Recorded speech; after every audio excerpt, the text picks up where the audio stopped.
Hi, Kelly. Thank you for the gift for Nathan. It arrived earlier today. Nathan was very happy. I'm glad he liked it. I wanted to celebrate him getting on the honor roll. He deserves a treat for studying so hard. Yes, he does. His new school has a very challenging program. He's one of the only few honor students. Wow! He should be very proud of himself. Yes, I think he is. But he has always been a very good student, and I make sure he's on top of his schoolwork all the time. I see.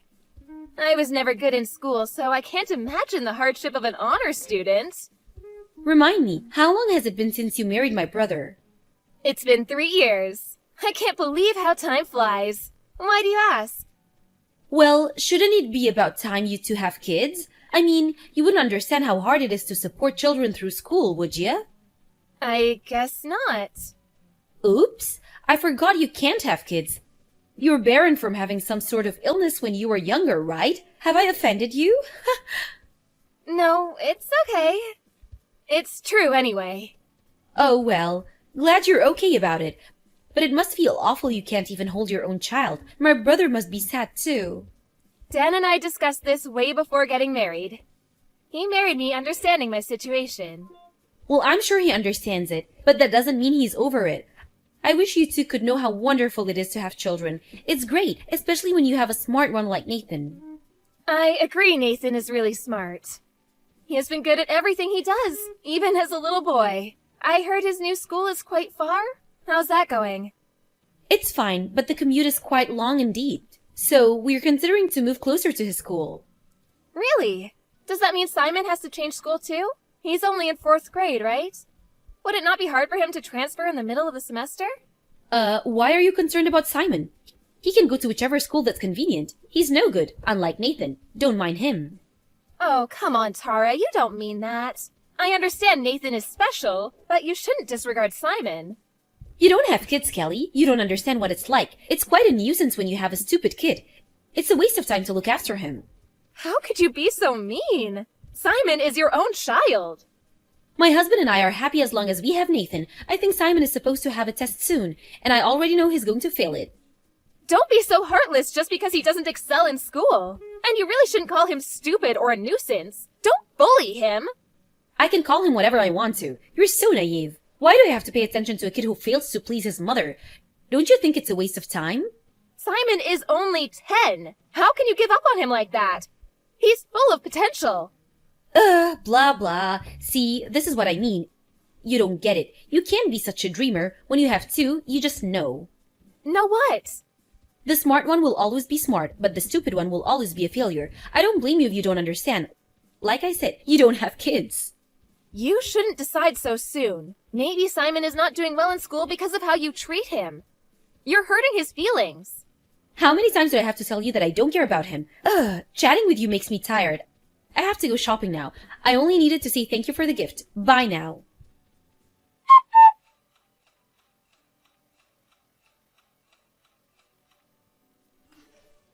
Tara, what the heck is going on?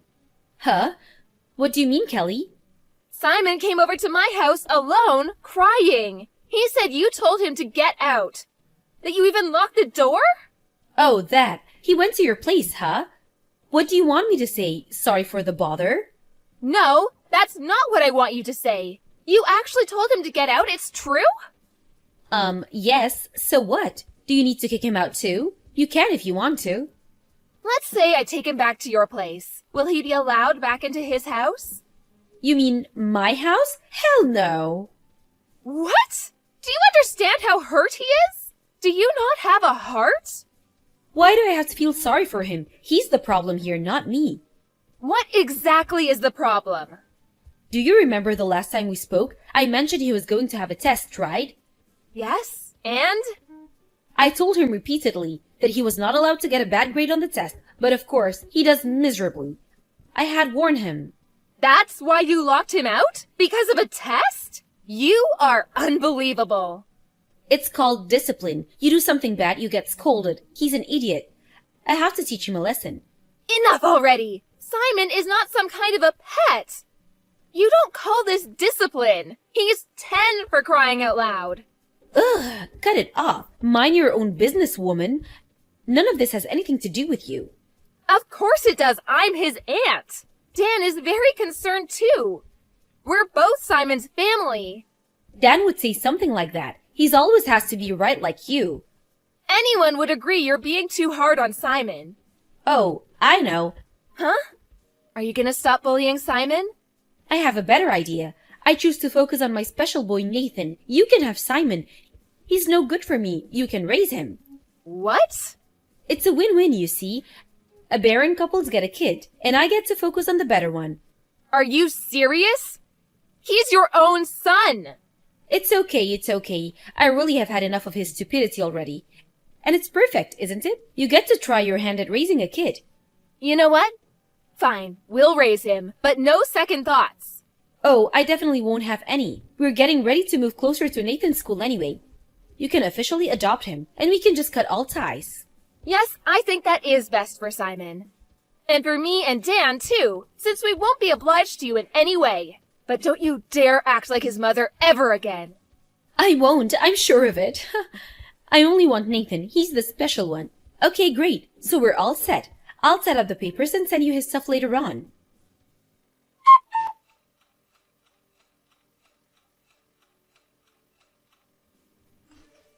Hi, Kelly. Long time no speak. Are you still taking care of that stupid kid? Hi, Tara. If you mean Simon, of course we are. He is our child. We're not irresponsible like you. You don't need to be so harsh. I wasn't being irresponsible. I had made a selection. I wasn't the problem. He was. It's funny that you don't realize that the fact you can say something like that proves exactly that you are the problem. Blah, blah. I'm glad to see you haven't changed. Same old you. Always have to be right. I will take that as a compliment. Anyway, what do you want? Were you so bored that you decided to pick on Simon again?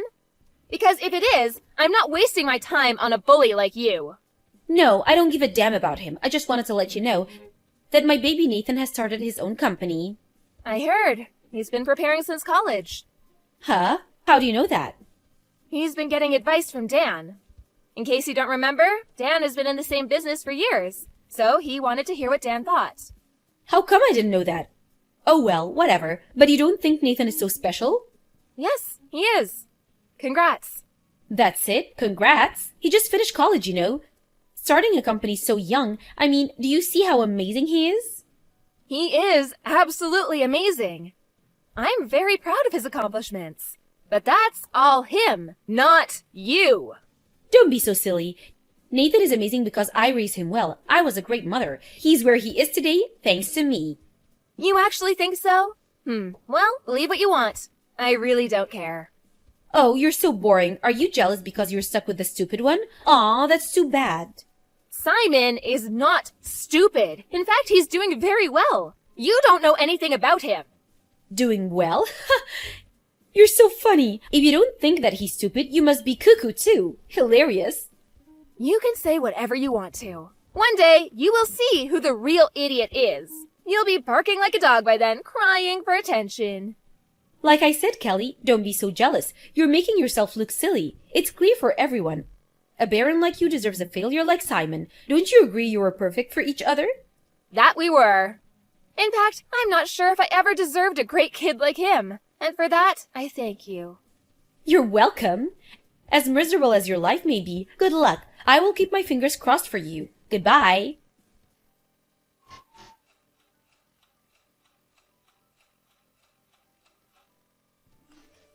Kelly, what the hell? Hi, Tara. Good evening to you, too. What is it that you want? Don't act stupid. Nathan just called me.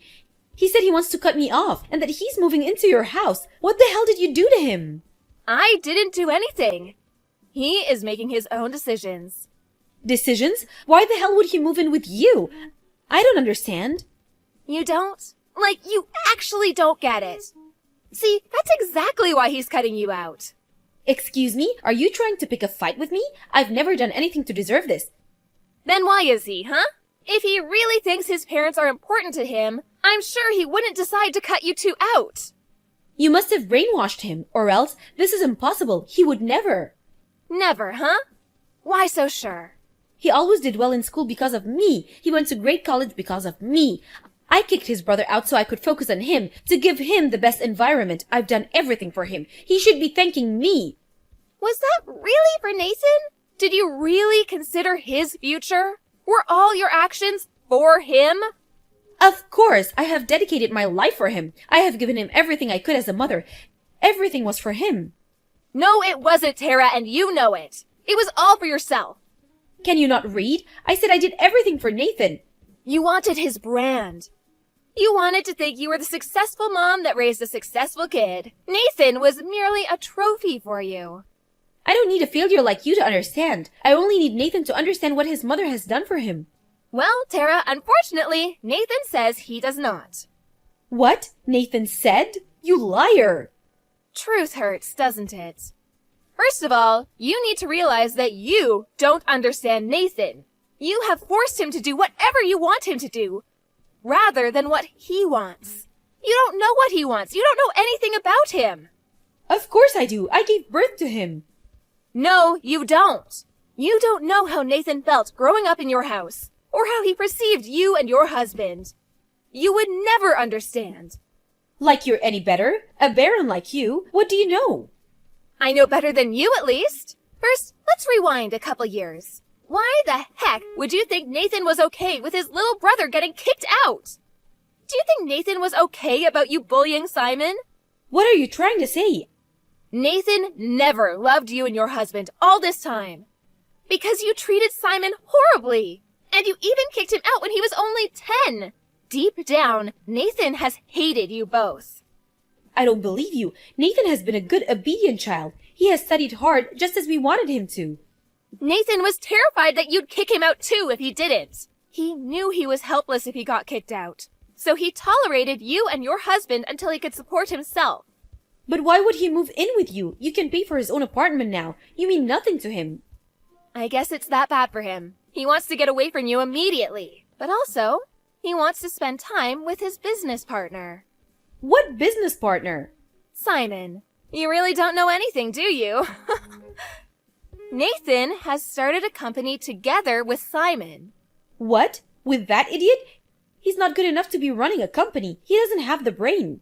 As I mentioned before, Simon is not an idiot. You need to stop calling him that. Huh? Easy to say. I know better than anyone how stupid he is. He never understood any schoolwork. Simon goes to the same school Nathan went to. So, what does that make him? I mean, the school is Ivy League, one of the best in the country. If he's an idiot, then an Ivy League must be a joke. Wait, what? Simon? You're bluffing. Nope, no bluff.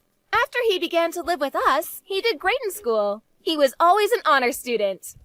I don't believe that for a second. It's not possible. His grades were always terrible. If he was as bad as you say he was, you were making him that way. Because you compared him to others and didn't give him a chance. But I'm sure this is all too difficult for you to understand. Fine, whatever. But if what you're saying is true, I have a suggestion. I can take back Simon. What? Are you crazy? I'm his birth mother. I had him and Nathan. It's only natural they come back to me. As bad as they made me look today, I can forgive and allow them to come back. Okay, you know what? Just shut up. You are not good enough to be their mother. Are you listening to me? I had them both. You're in no place to tell me. You may have delivered them, but that's all. You did nothing for them. Nathan and Simon would never accept you. You have failed miserably as a parent. You are the one who has no place. Goodbye.